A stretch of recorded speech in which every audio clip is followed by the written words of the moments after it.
متی کی انجیل 22واں باب شادی کی ضیافت کی تمثیل۔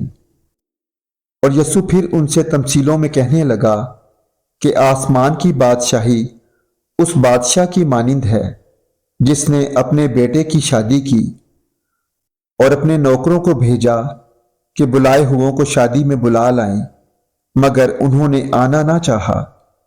پھر اس نے اور نوکروں کو یہ کہہ کر بھیجا کہ بلائے ہوئوں سے کہو کہ دیکھو میں نے ضیافت تیار کر لی ہے، میرے بیل اور موٹے موٹے جانور ذبح ہو چکے ہیں اور سب کچھ تیار ہے، شادی میں آؤ۔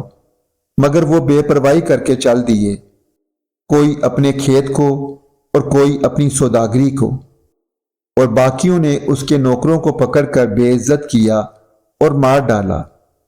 بادشاہ غضبناک ہوا اور اس نے اپنا لشکر بھیج کر ان خونیوں کو ہلاک کر دیا اور ان کا شہر جلا دیا۔ تب اس نے اپنے نوکروں سے کہا کہ شادی کی ضیافت تو تیار ہے مگر بلائے ہوئے لائق نہ تھے، پس راستوں کے ناکوں پر جاؤ اور جتنے تمہیں ملیں شادی میں بلا لاؤ۔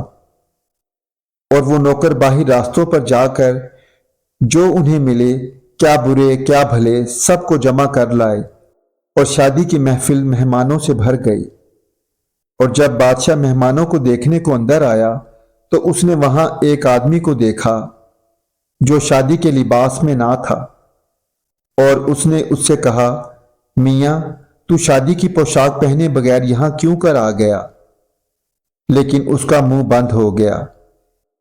اس پر بادشاہ نے خادموں سے کہا، اس کے ہاتھ پاؤں باندھ کر باہر اندھیرے میں ڈال دو، وہاں رونا اور دانت پیسنا ہوگا، کیونکہ بلائے ہوئے بہت ہیں مگر برگزیدہ تھوڑے۔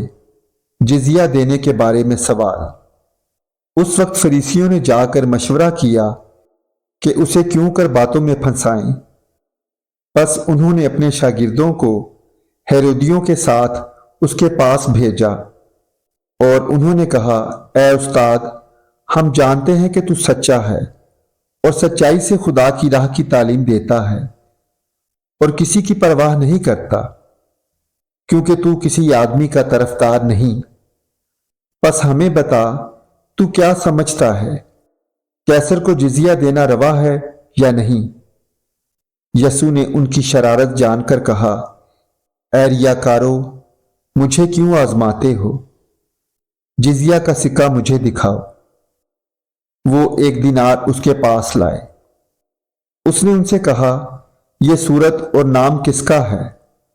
انہوں نے اس سے کہا، کیسر کا۔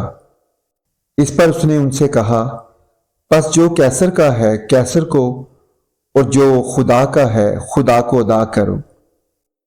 انہوں نے یہ سن کر تعجب کیا اور اسے چھوڑ کر چلے گئے۔ مردوں کی قیامت کے بارے میں سوال۔ اسی دن صدوقی جو کہتے ہیں قیامت نہیں ہوگی اس کے پاس آئے اور اس سے یہ سوال کیا کہ، اے استاد، موسیٰ نے کہا تھا کہ اگر کوئی بے اولاد مر جائے تو اس کا بھائی اس کی بیوی سے بیاہ کر لے اور اپنے بھائی کے لیے نسل پیدا کرے۔ اب ہمارے درمیان 7 بھائی تھے اور پہلا بیاہ کر کے مر گیا، اور اس سبب سے کہ اس کی اولاد نہ تھی اپنی بیوی اپنے بھائی کے لیے چھوڑ گیا۔ اسی طرح دوسرا اور تیسرا بھی 7ویں تک، سب کے بعد وہ عورت بھی مر گئی۔ پس وہ قیامت میں ان 7 میں سے کس کی بیوی ہوگی؟ کیونکہ سب نے اس سے بیاہ کیا تھا۔ یسوع نے جواب میں ان سے کہا کہ تم گمراہ ہو، اس لیے کہ نہ کتاب مقدس کو جانتے ہو نہ خدا کی قدرت کو۔ کیونکہ قیامت میں بیاہ شادی نہ ہوگی، بلکہ لوگ آسمان پر فرشتوں کی مانند ہوں گے، مگر مردوں کے جی اٹھنے کے بابت جو خدا نے تمہیں فرمایا تھا، کیا تم نے وہ نہیں پڑھا کہ میں ابراہیم کا خدا اور اسحاق کا خدا اور یعقوب کا خدا ہوں؟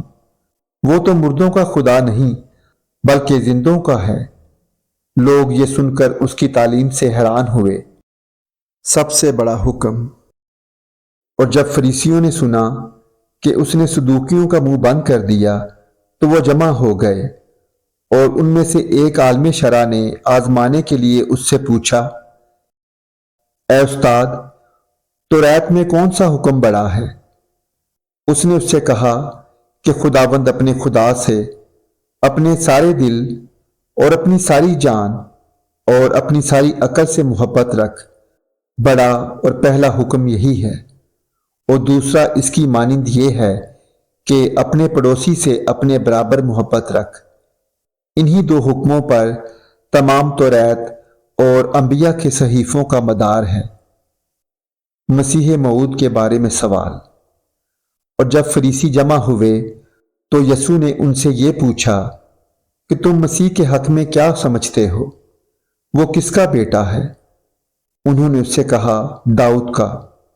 اس نے ان سے کہا، پس داؤد روح کی ہدایت سے کیوں کر اسے خداوند کہتا ہے کہ خداوند نے میرے خداوند سے کہا، میری دہنی طرف بیٹھ جب تک میں تیرے دشمنوں کو تیرے پاؤں کے نیچے نہ کر دوں؟ پس جب داؤد اس کو خداوند کہتا ہے تو وہ اس کا بیٹا کیوں کر ٹھہرا؟ اور کوئی اس کے جواب میں ایک حرف نہ کہہ سکا، اور نہ اس دن سے پھر کسی نے اس سے سوال کرنے کی جرت کی۔